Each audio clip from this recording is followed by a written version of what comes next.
30 লাখ শহীদ এক রাতের ব্যবধানে হয়ে গেল 2000। গতকাল পিনাকি ভট্টাচার্যের একটি ভিডিও দেখছিলাম। তিনি একটি সাংবাদিকের রেফারেন্স দিয়ে বললেন যে বাংলাদেশে স্বাধীনতা যুদ্ধে মারা গেছেন মাত্র 2000। আমি তো অবাক হয়ে গেলাম। সে উল্লেখ করলো উইলিয়াম জে ড্রামন্ড নামে এক সাংবাদিকের কথা। সে স্বাধীনতা পরবর্তী বাংলাদেশে এসে বাংলাদেশে একটা ইনভেস্টিগেটিভ জার্নালিজম করে তিনি এই রিপোর্টটা করে। আমি অবাক হয়ে গেলাম এবং সাথে সাথে খোঁজ করা আরম্ভ করলাম উইলিয়াম জে ড্রামন্ডটা কে, এবং ইন্টারনেট থেকে পিনাকি ভট্টাচার্য যেই রিপোর্টটা বের করেছিল আমি এক্স্যাক্টলি ওই রিপোর্টটা বের করলাম। বের করার পরে আমি আসলেই ভাষা হারায় ফেললাম। যাই হোক, ওইখানে তিনি বলেছেন যে তিনি বাংলাদেশের বিভিন্ন গ্রাম অঞ্চলে গিয়েছেন এবং ফাইনালি বাংলাদেশের স্বরাষ্ট্র মন্ত্রণালয় যেটা ছিল পুলিশের মাধ্যমে একটি রিপোর্ট বের করে এবং ওই রিপোর্টে মিসিং কমপ্লেন আসে মাত্র 2000-এর জন্য। যাই হোক, এই 2000-এর জন্য মিসিং কমপ্লেন মানেই যে মাত্র 2000 লোক মারা গেছে তা না। মিসিং কমপ্লেন প্রবাবলি আসছিল 2000, হয়তো বা 4-5 হাজার হতে পারে। যাই হোক, ওই তর্কে যাচ্ছি না। উইলিয়াম জে ড্রামন্ড ওখানে লিখেছেন, আমি পুরো রিপোর্টটা পড়েছি, এইটা আমার কমেন্ট সেকশনে দিয়ে দিব। শেখ মুজিবুর রহমান বারবার বলেছে যে not few hundred, not few thousands, few million. তার কথা অনুযায়ী পাকিস্তানিরা আমাদেরকে বুচার্ড করেছে, মানে জবাই করেছে, not few hundred, not few thousand, few millions.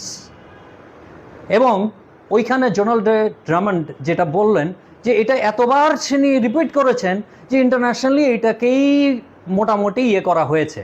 তো রিপোর্টটার নামটা কিন্তু ভেরি ইন্টারেস্টিং ছিল, দ্য মিসিং মিলিয়ন্স।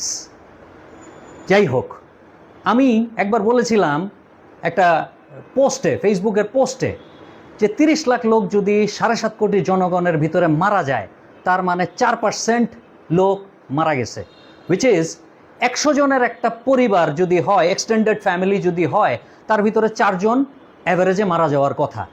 আমার আশেপাশে আমি কোনো লোক খুঁজে পাই নাই আমার জানা মতে মারা গেছে। আমার ফ্যামিলিতে মুক্তিযোদ্ধা আছে, কিন্তু আমি জানি না কোনো মৃত্যুর খবর, বা আমার বন্ধু বান্ধবের ভিতরে আমি শুনি নাই কেউ মারা গেছে, আমি এখন পর্যন্ত শুনি নাই।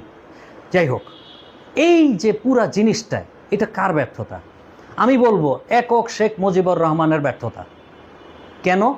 কারণ হচ্ছে উনি ওইখানে উইলিয়াম জে ড্রামন্ড কয়েকটা রিজন দিছে, 3টা রিজন দিছে কেন শেখ মুজিবুর রহমান এটা করছে। একটা হচ্ছে বাংলাদেশিদের মনে হেট্রেট তৈরি করা, আরেকটা হচ্ছে ইন্ডিয়ার সাথে হাত মিলানো, আরেকটা হচ্ছে অর্থনৈতিক অবস্থা যেহেতু খুব খারাপ তখন বলতে পারবে যে এই যে এত রেপ হয়েছে, এত মার্ডার হয়েছে এবং পাকিস্তানিরা সব নিয়ে গেছে। এই 3টা রিজন ওই রিপোর্টটায় আছে, আপনারা পড়ে নিতে পারবেন, আমি এই ভিডিও লিঙ্কের নিচে দিয়ে দিব। যাই হোক, যেটা বলছিলাম, you can't live with a lie. Sheikh Mujibur Rahman ওইখানে যদি বলতো যে আমার ভুল হয়েছে, আচ্ছা উনি কি ওই মুহূর্তে বঙ্গবন্ধুর থেকে অন্য কিছু হয়ে যেত? উনি তো বঙ্গবন্ধুই থাকতো। এই মিথ্যাটার সাথে বসবাস করলেন কেন তিনি? এই ইতিহাসকে বিকৃতি করার কি দরকার ছিল ওই ভদ্রলোকের, যাকে বাংলাদেশের প্রত্যেকটা মানুষ ভালোবাসতো স্বাধীনতার এনে দেওয়ার জন্য? এই 72 পরবর্তী ওনার এই ধরনের কর্মকাণ্ডই তো তার মৃত্যুকে নিয়ে আসছিল। একটা ইতিহাসকে বিকৃত করার তো কিছু ছিল না। আলটিমেটলি আজকে চিচি করার সুযোগটা দিলেন কেন তিনি আমাদেরকে? যাই হোক, মিথ্যা কখনোই চাপা থাকে না, এটা আবারও প্রমাণিত হইল। বিএনপি যদিও তাদের 31 দফায় বলেছে যে সঠিক সংখ্যাটা বের করবে যারা স্বাধীনতা যুদ্ধে মারা গেছে, আশা করি বাংলাদেশে একটা সঠিক সংখ্যা আসবে স্বাধীনতা যুদ্ধের। টিল দেন, আসসালামু আলাইকুম।